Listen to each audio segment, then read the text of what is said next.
Let me tell you about a problem. It might make you feel better about what you do with your money, and less judgmental about what other people do with theirs. People do some crazy things with money. But no one is crazy. Here's the thing. People from different generations, raised by different parents who earned different incomes and held different values, in different parts of the world, born into different economies, experiencing different job markets with different incentives and different degrees of luck, learn very different lessons. Everyone has their own unique experience with how the world works. And what you've experienced is more compelling than what you learned secondhand. So all of us, you, me, everyone, go through life anchored to a set of views about how money works that vary wildly from person to person.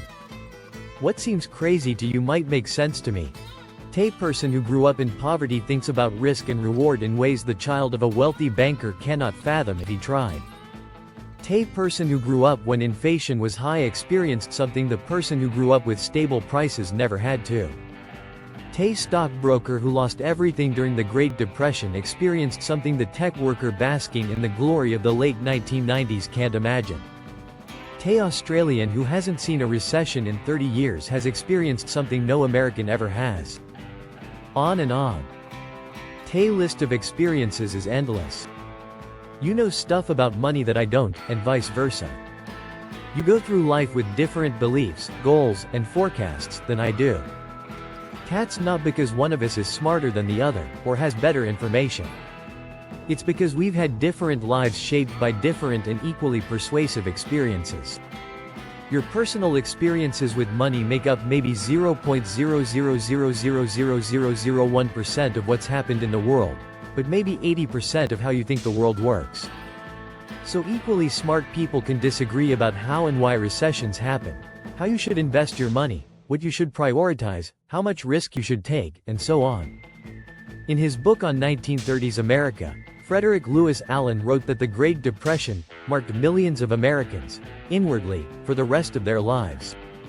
But there was a range of experiences. 20 FVE years later, as he was running for president, John F. Kennedy was asked by a reporter what he remembered from the Depression. He remarked, "I have no first-hand knowledge of the Depression. My family had one of the great fortunes of the world and it was worth more than ever then. We had bigger houses, more servants, we traveled more. About the only thing that I saw directly was when my father hired some extra gardeners just to give them a job so they could eat. I really did not learn about the Depression until I read about it at Harvard." Tis was a major point in the 1960 election.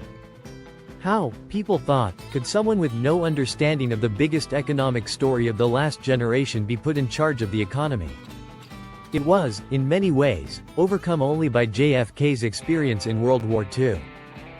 That was the other most widespread emotional experience of the previous generation, and something his primary opponent, Hubert Humphrey, didn't have.